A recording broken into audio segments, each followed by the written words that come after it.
You wake up, and somewhere on the planet, a stadium is being built with your signature on the blueprint.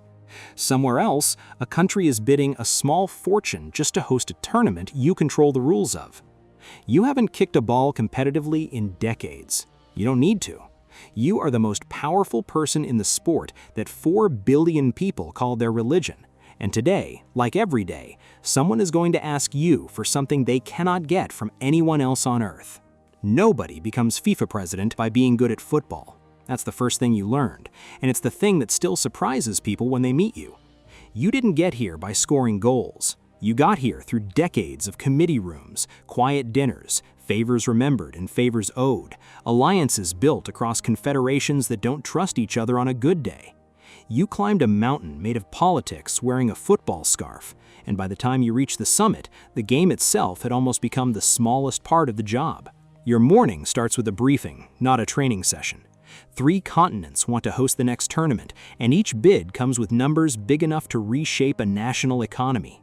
A president somewhere is threatening to pull his federation's support unless a certain match gets moved to a certain city. A sponsor is unhappy about a human rights story trending in the press.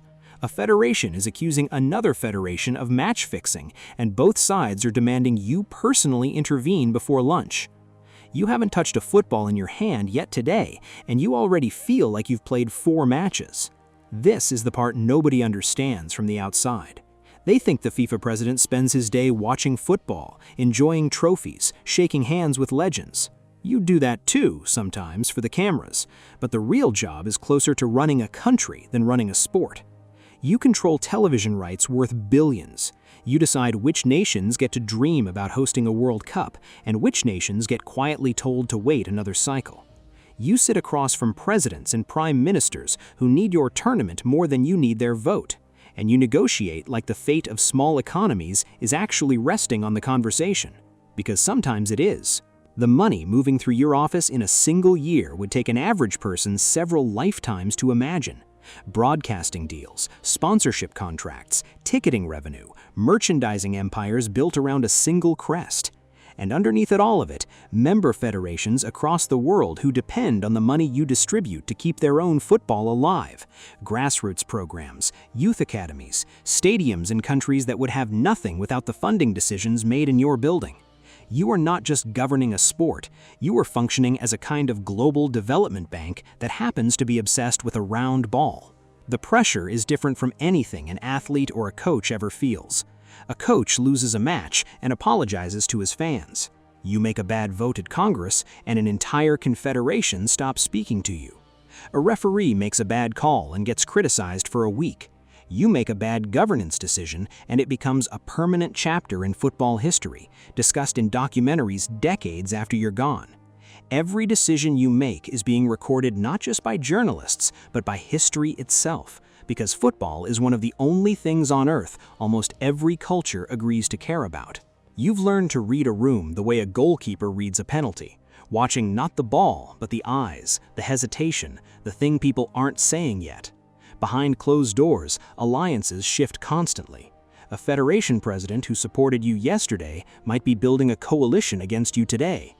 You've survived votes of no confidence that would have ended most careers, not because you were the most popular person in the room, but because you understood something the idealists never do, that running the biggest sport on Earth means constantly balancing passion against power, and power always wins the tiebreaker. There are good days. The days you remember why you wanted this. Walking into a stadium during the opening match of a tournament you spent years building. Watching 2 nations that have nothing else in common sit shoulder to shoulder in the stands, screaming for the same 90 minutes. Handing a trophy to a captain whose entire country stopped moving to watch that moment. Seeing a stadium you fought for get built in a place that never thought it would host anything, and watching kids from that neighborhood play on the pitch afterward. On those days, for a few hours, the politics disappears, and you remembered that underneath every contract and every committee vote, this is still just a game that makes people feel something bigger than themselves. Then, Monday comes back.